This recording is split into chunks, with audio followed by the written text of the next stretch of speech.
जय हिंद, वंदे मातरम। स्वागत है आप सभी का किरण गौतम एजुकेशन चैनल पर।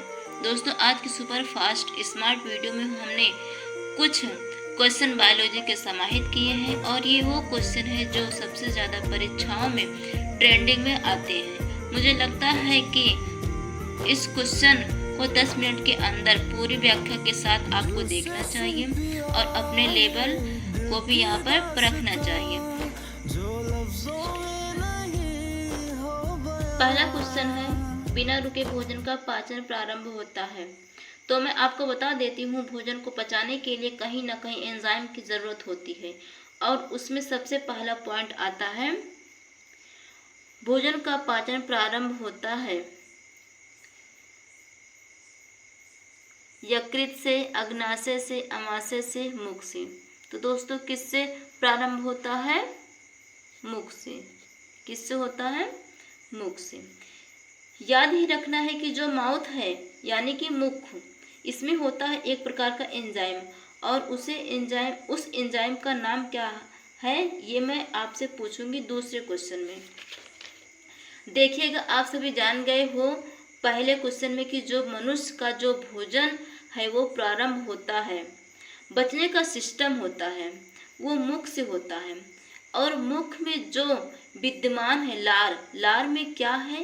एंजाइम का जो वर्कर्स है दोस्तों, वर्क क्या है, जो वो है आपका भोजन को पचाना। तो यही क्वेश्चन है कि तो दोस्तों, अगला क्वेश्चन क्या है? निम्नलिखित में कौन सा एंजाइम लार में पाया जाता है? तो दोस्तों, पेप्सिन, ट्रिप्सिन, काइमोट्रिप्सिन, टाइलिन। क्या पाया जाता है? टाइलिन पाया जाता है। तो टाइलिन क्या करता है? भोजन को पचाने में मदद करता है। क्या करता है? भोजन को पचाने में मदद करता है। जैसे आसानी से भोजन पच जाता है।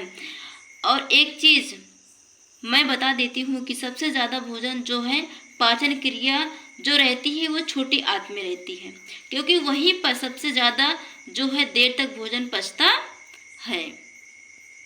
तो दोस्तों, अगला क्वेश्चन है तीसरा, थर्ड, शरीर का तापमान कहाँ नियंत्रित होता है? क्या है क्वेश्चन दोस्तों? शरीर का तापमान कहाँ नियंत्रित होता है? स्पाइनल कार्ड में, हाइपोथैलेमस कि थायराइड में कि पिट्यूटरी में होता है? देखिए, शरीर का पूरा टेम्परेचर की बात करें तो वह बैलेंस होता है और वो बैलेंस होता है या आपके हाइपोथैलेमस से बैलेंस होता है। हाइपोथैलेमस एक प्रक्रिया है जिसमें सेरेबल, सेरेब्रम, सेरेबेल्लुम, स्काइप की जितनी भी प्रक्रियाएं हैं वह हम इस वीडियो में आपको बताएंगे। फिलहाल इस क्वेश्चन का जो राइट आंसर है वो है बी। क्या है? B, hypothalamus. क्या है दोस्तों? हाइपोथैलेमस। तो अगला क्वेश्चन है दोस्तों, अगला क्वेश्चन की तरफ बढ़ेंगे दोस्तों। तो अगला क्वेश्चन हमारा क्या है? मानव शरीर की सबसे छोटी हड्डी है, कौन सी होती है? वर्टेब्रा होती है कि स्टेप्स होती है कि मेटाकार्पल्स होती है कि फेलेजिन्स होती है? तो दोस्तों, मानव शरीर की सबसे छोटी हड्डी स्मॉलेस्ट बोन दोस्तों कौन सी होती है? यह आपको बताना है कि देखिए, जब स्मॉलेस्ट बोन की बात करते हैं ना दोस्तों, तो ये कान में पाई जाती है। कहाँ पाई जाती है? कान में। और कान में एक स्टेप हड्डी होती है जिसका नाम होता है स्टेप्स। क्या होता है? स्टेप्स होता है।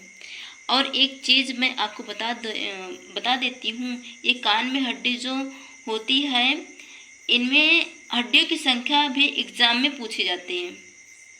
तो ये हड्डियों की कान की संख्या होती है,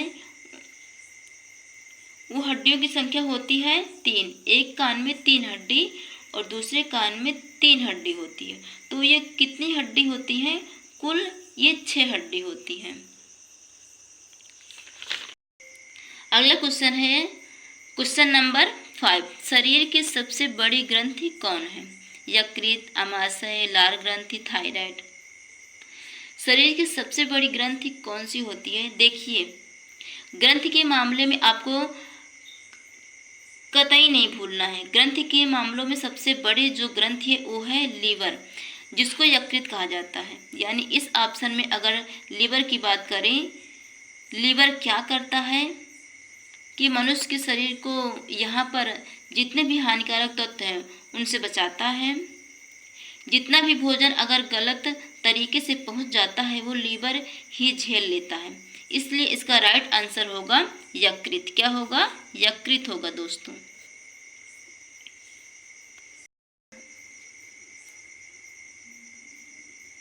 दोस्तों अगले सवाल की हम बात करते हैं, अगले क्वेश्चन की 6वां नंबर। एक स्वस्थ व्यक्ति का रक्तचाप होता है। एक स्वस्थ मनुष्य का रक्तचाप कितना होता है? देखिए, जब भी हम बात करते हैं ब्लड प्रेशर हाई होता है और एक होता है ब्लड प्रेशर लो होता है। जब हम हाई कहते हैं तो उसको क्या कहा जाता है? उच्च रक्तचाप। क्या कहा जाता है? उच्च रक्तचाप, हाइपरटेंशन कहते हैं। मैं कहती हूँ दोस्तों कि जब आप बैलेंस की बात करते हैं तो 120 से और 180 यानी 120 से ज़्यादा होता है तो कहते हैं कि ब्लड प्रेशर हमारा बढ़ गया है, बीपी बढ़ गई है। बीपी का मतलब ब्लड प्रेशर ठीक है ना। और 80 जो होता है ये मानक होता है। तय अगर इससे कम हो गया है, 60 हो गया है, 70 हो गया है तो कहा जाता है उसका बीपी कम हो गया है, इसलिए इसे घोल पिलाओ। तो दोस्तों बात करेंगे हम इसके राइट आंसर के, तो होगा इसका बी। क्या होगा? 120 से 180। दोस्तों अगला क्वेश्चन है हमारा, मछलियाँ किस अंग से सांस लेती हैं? नाक से, त्वचा से, कि गिल, कि मुंह से? आपको बताना है कि दोस्तों मछलियाँ जो हैं हमेशा गिल से सांस, जिसको गिल्स कहा जाता है। क्या कहा जाता है? गिल्स कहा जाता है। तो दोस्तों इसका राइट आंसर होगा सी। क्या रहेगा? गिल। तो दोस्तों अगर हमारी वीडियो अच्छी लगी हो तो आप लोग लाइक, शेयर, कमेंट करना बिल्कुल भी मत भूलिएगा। मिलते हैं नेक्स्ट वीडियो में।